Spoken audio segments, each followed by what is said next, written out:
तो हेलो सभी व्यूवर्स, कैसे हैं। मैं डॉक्टर पवन ओबराय आप सभी का स्वागत करता हूं एक बार फिर से अपने YouTube channel study with doctor Pawan Oberoi पर। तो जेंडर इकोनॉमिक्स 2021 का क्वेश्चन पेपर अपलोड कर रहा हूं। काफ़ी स्टूडेंट्स की डिमांड थी कि उन्हें कुछ नहीं मिला है इस समय स्टडी मटेरियल, तो कल मैंने 2023 का अपलोड कर दिया था। अभी थोड़ी देर पहले मैंने 2022 का अपलोड कर दिया है और अब 2021 का अपलोड कर रहा हूँ, क्योंकि नए सिलेबस के अकॉर्डिंग ये पेपर अब तक 3 ही बार हुआ है।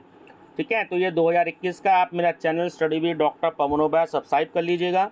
उसके बाद MA इकोनॉमिक्स सोल्ड पेपर के नाम से प्लेलिस्ट देख लीजिएगा, जहाँ पर आपको जेंडर इकोनॉमिक्स के 2022-23 के पेपर और बाकी 2022 के अदर सब्जेक्ट्स के भी मिल जाएंगे और 2023 के भी जो हैं अदर सब्जेक्ट्स के लगभग सभी के मिल जाएंगे। ठीक है व्यूवर्स, आप 210 रुपये दे करके केवल गूगल पे, फ़ोनपे, पेटीएम से मेरे व्हाट्सएप नंबर पे 6396242878 पर जो है आप उस पर केवल मैसेज कीजिएगा। ठीक है, फ़ोन कॉल मत कीजिएगा, समय नहीं मिलता है रिसीव करने का, तो आप मैसेज कीजिएगा केवल। और आपको तीनों साल की PDF यानी 2021 के 7 पेपर, 2022 के 7 पेपर और 2023 के सातों पेपर जो हैं वो आपको भेज दिए जाएंगे, टोटल 21 PDF। ठीक है, तो ये मैं रिवीजन पर्पस से वीडियो जो है मैं आपके लिए बना रहा हूँ, केवल क्वेश्चन और आंसर ही बता पाऊँगा।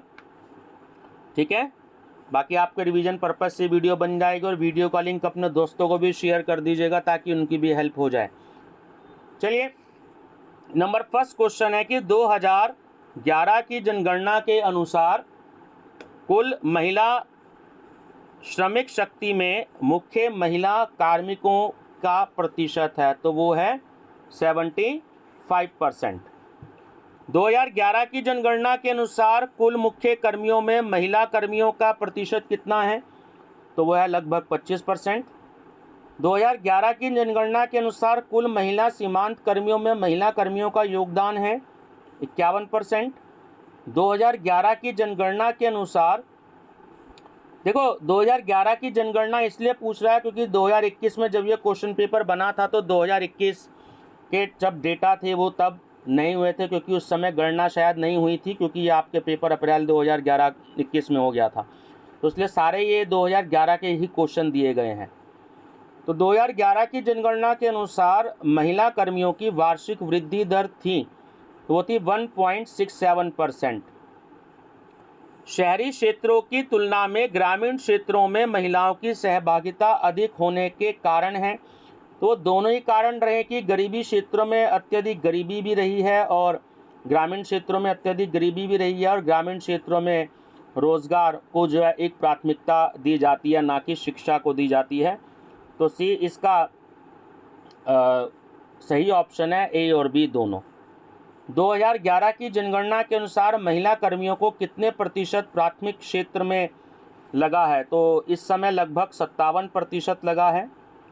महिला कर्मियों का एक बड़ा प्रतिशत प्राथमिक क्षेत्र में लगा है, यह इसलिए है क्योंकि तीनों ऑप्शन इसके सही हैं कि प्राथमिक क्षेत्र प्रमुख रूप से ग्रामीण क्षेत्रों तक सीमित है।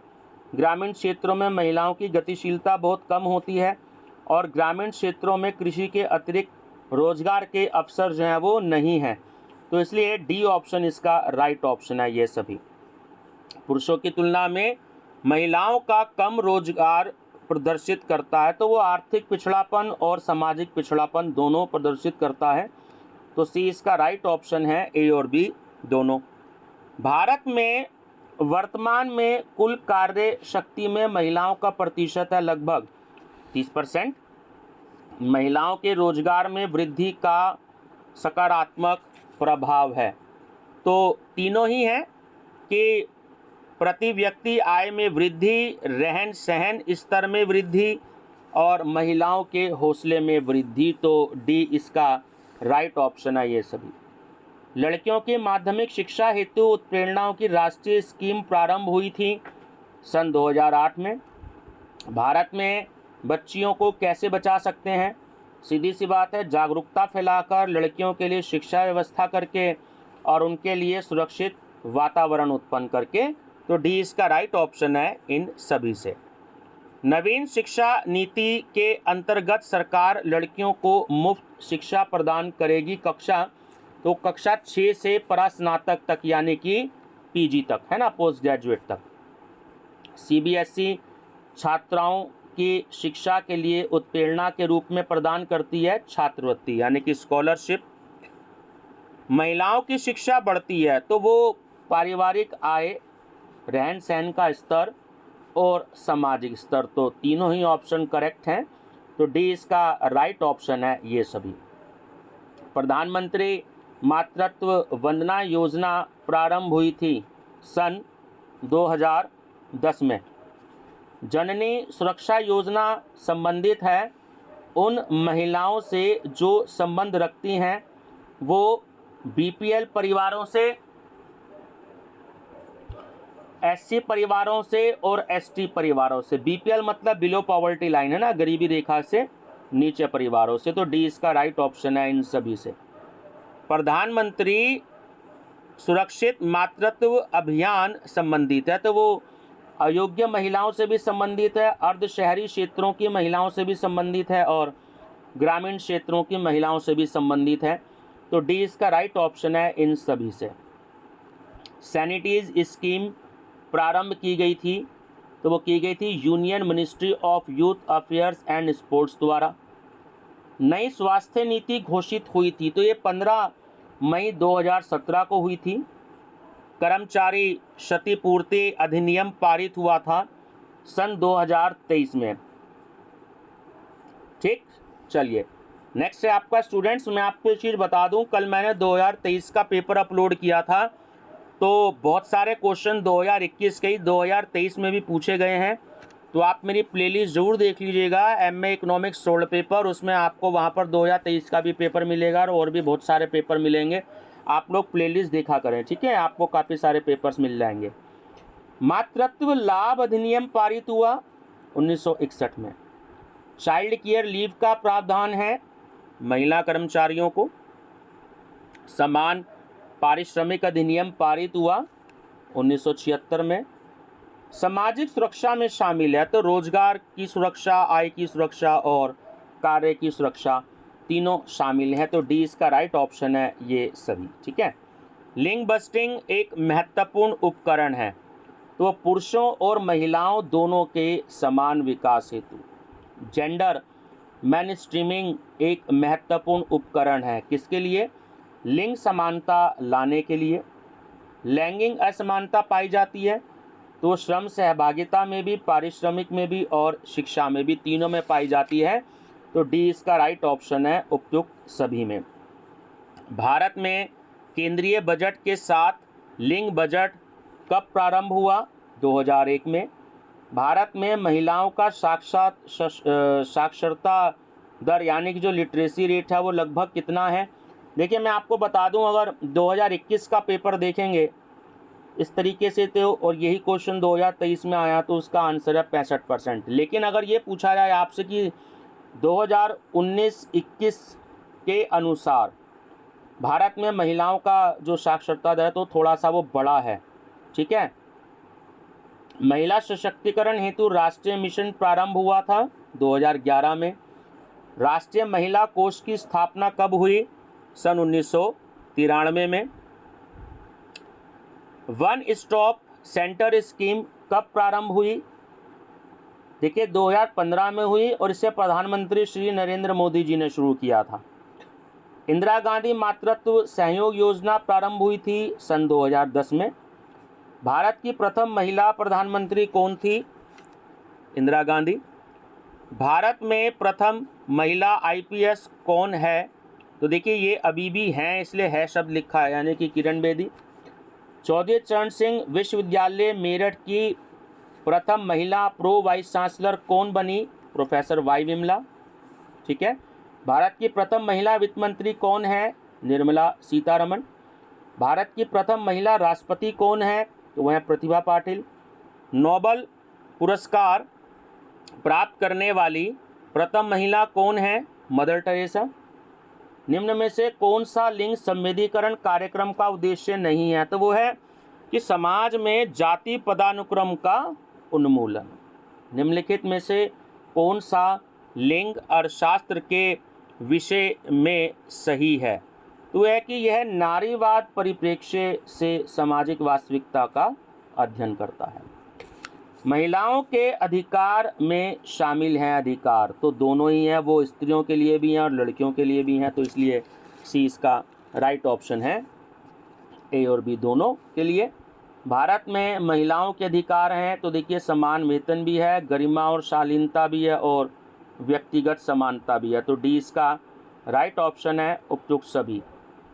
निम्न में से कौन महिलाओं का अधिकार नहीं है? तो वह है परिवार के सदस्यों के साथ दुर्व्यवहार। भारतीय संविधान की कौन सी धारा एक पत्नी को संरक्षण प्रदान करती है? तो वो होती है 498।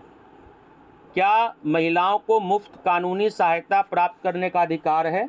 हाँ। गरीबी का स्त्रीकरण से अभिप्राय है? तो वह है पुरुषों और स्त्रियों में बढ़ती असमानता।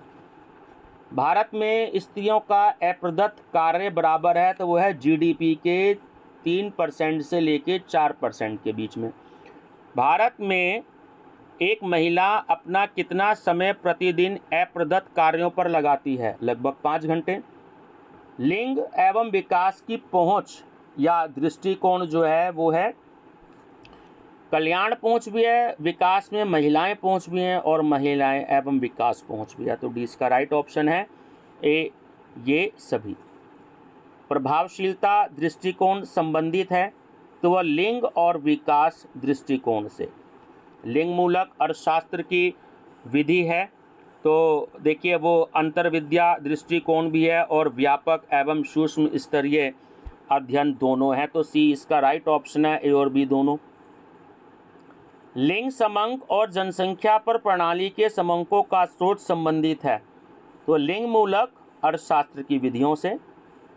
महिलाओं के अधिकार हैं, तो यौन हिंसा से मुक्ति पाना, मतदान करना और सार्वजनिक पद धारण करना, तो ये तीनों ही हैं, डी इसका राइट ऑप्शन है, ये सभी।